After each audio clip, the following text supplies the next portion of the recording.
This podcast has been created by volunteers from the Museum of Norwich, in collaboration with the Norfolk Record Office in its role as the East of England hub for the Unlocking Our Sound Heritage project. This is a national endeavour which is digitally preserving rare and at-risk sound archives and encouraging their use. Unlocking Our Sound Heritage is led by the British Library and made possible with thanks to the National Lottery Heritage Fund. This podcast has been created using sound recordings from the Norfolk Record Office's permanent collection, which has been digitised and catalogued by the Unlocking Our Sound Heritage project.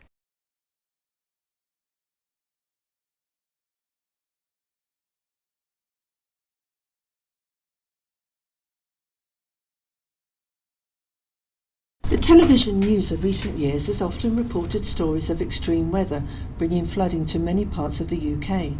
These storms have left scenes of devastation and communities without power and communications. Is it easy to think that this is a modern occurrence? However, more than 100 years ago, on the afternoon of Monday the 26th of August in 1912, it started to rain in Norwich, and it continued to rain for 29 hours. 4 months' worth of rain, approximately 7 inches, fell during that period. It was a perfect storm, with a combination of the heavy rainfall combined with high tides and a strong northwesterly wind, resulting in the River Wensum rising by 16.5 feet above its average high level. Over 40 bridges were destroyed, the harvest was lost, roads and railways were impassable, and 4 people lost their lives. Telephone communications gradually broke down, and as water levels rose, the sewers became blocked, as there was nowhere for the excess water to go. By the next day, all light, power and water supplies to houses were lost, as the electricity station flooded. In places, the water was 7 feet deep, and there were reports of people wading through water neck deep to help rescue people from their homes. Norwich and a 40-mile radius around it was effectively an island, cut off from the rest of the country. The heavily populated areas of Ham, Coslany and Westwick were the worst affected areas of the city. They were also the poorest districts. It was said that Ham had become a lake of water some 730 yards wide. It was in this area that Janetta Wire, born in 1905, and Fred Daines, born 1907, lived. On Tuesday the 27th of August, school caretakers were told to prepare schools, light fires and obtain blankets ready to accommodate persons whose homes had been flooded. Aged 7 and 5 respectively, at the time of the flood, Janetta and Fred recall being taken to these temporary refuges. Fred lived on Derby Street in Ham, and he recalls that there was enough water to row a boat in his street. On the upside, there were no carpets to spoil in their house, as Fred said, "We only saw carpets at the Hippodrome." Young Fred remembers being taken by cart to St Philip's Church Hall. He was one of 5 children, and although only 5 years old, he was separated from the rest of his family. He also remembers losing his hat. In the following clip, Fred talks of his relief when he was found by his uncle and reunited with his family. Well, then putting us to bed, wrapping us in a blanket and put 2 chairs together. When I heard my uncle say, "Here he is," and they took me to where the rest of the family were, an aunt's in St Philip's Road. After the water subsided, the Danes did not return to their old home, but moved to Nelson Street, as it was on a hill and they felt safer there. Ironically, Fred's father was an insurance agent who travelled door to door. I suspect he was a very busy man at that time. Janetta too has vivid memories of being separated from her parents. The family lived in St Martin's Alley in the St Mary's district of Norwich. She and her younger brother were taken away from their home by cart to St Augustine's School on the Monday. Ironically, this school was later demolished and replaced by a swimming pool. The children were given a blanket, a dinner and a tea, after which they were instructed to wrap themselves in the blanket and lie there all night. She recalls there being a lot of other people in the room. Janetta said the volunteers were kind and read to them, but she remembers being scared as they were strangers. On the Tuesday afternoon, her brother, who was only 3 years old, cried for their mother, so Janetta took his hand and walked out with him as far as they could. The water was still rising at St Martin's, but they could see their mother across the churchyard if she looked out of her bedroom window. Thankfully for the children, they were taken away to stay with their aunt until they were able to return home. Janetta recalled that they only had the clothes that they stood up in, which had become very messy. They had to wear their cousins' clothes while their things were washed.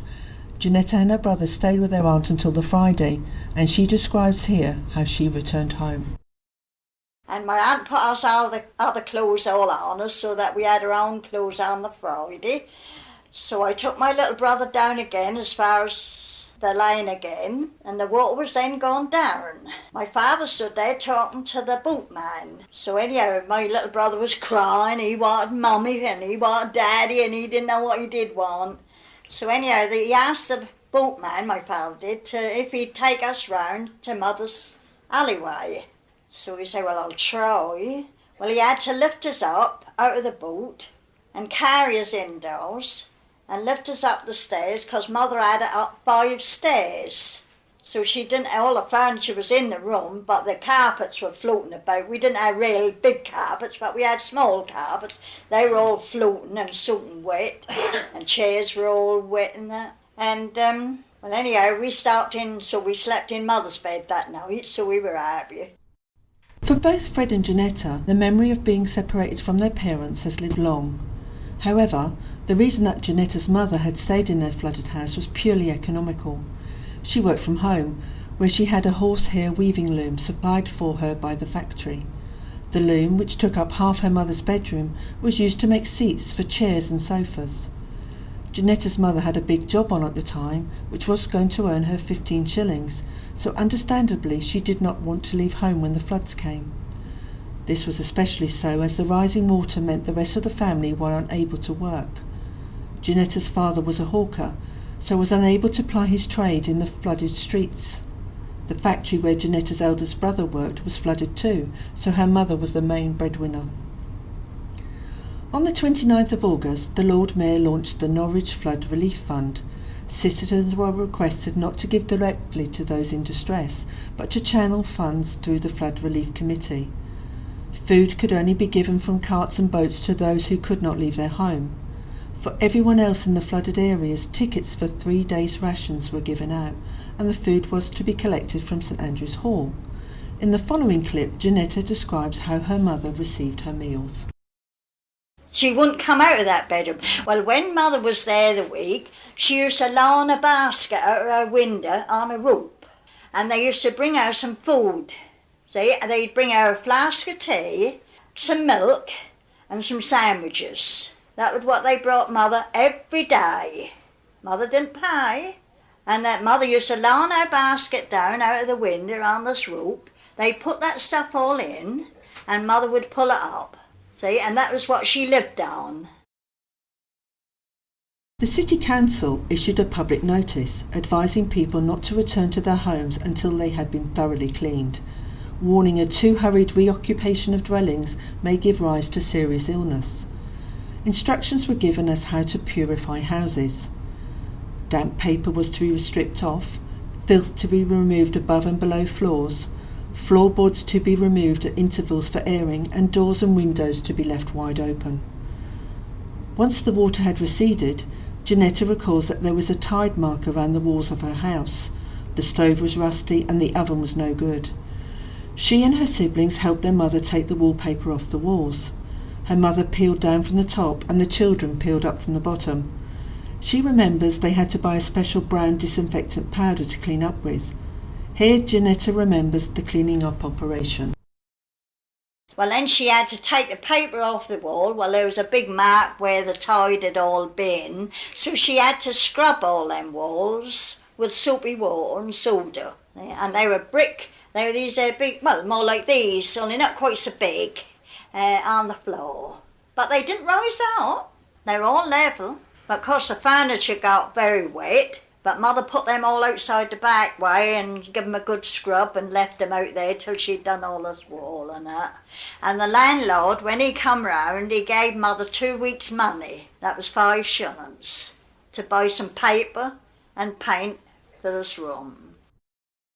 The Norwich Flood Relief Fund raised just over £24,500, which is almost 3 million in today's money. The Colemans were the biggest single donor at £1,000, approximately 120,000 today.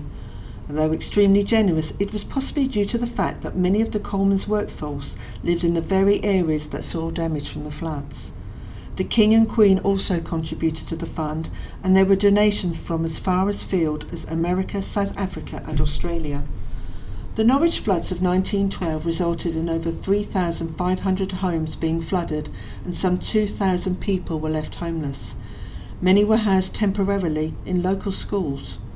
3,650 other premises were also affected, including shops, pubs, chapels, mission halls, schools and factories.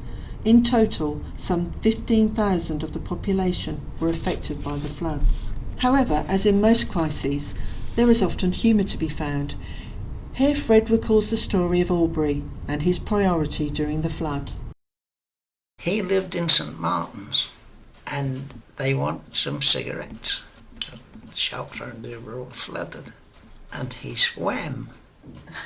Now this is a fact. He swam from where he lived in St Martin to Westwick Street, where the steps run through from Westwick Street to St Benedict's. He bought cigarettes, put them in his boots, went back, put them in his boots, tied his boots together and put them around his neck so his boots were on his back, and swam back again with them. Necessity is the mother of invention. The floods of 1912 left many houses unfit for habitation, often in areas where houses, due to their proximity to the Wensum and the city's industrial output, were already substandard. Fred's family were fortunate enough to be able to move to a new house. Janetta's family of 8 remained in their 3-roomed kitchen, chamber and garret home for a further 2 years after the flood. It really wasn't until the Addison Act of 1919, after the First World War, that the city started to make up for the estimated 4,000 housing deficit of the early part of the 20th century. We hope you've enjoyed listening to this podcast. The clips you've heard are from the Patricia Daniels collection. The catalogue to this particular archive is available online via the Norfolk Record Office's website. If you would like to listen to these or similar recordings, you can do so in the Norfolk Record Office's public search room. However, we'd be grateful if you could give us a couple of days advance notice of your visit. The Norfolk Record Office has attempted to contact contributors to the archive recordings or their next of kin. As you may expect after 40 years, this is not always possible. If you are related to any of the interviewees, the Norfolk Record Office would love to hear from you.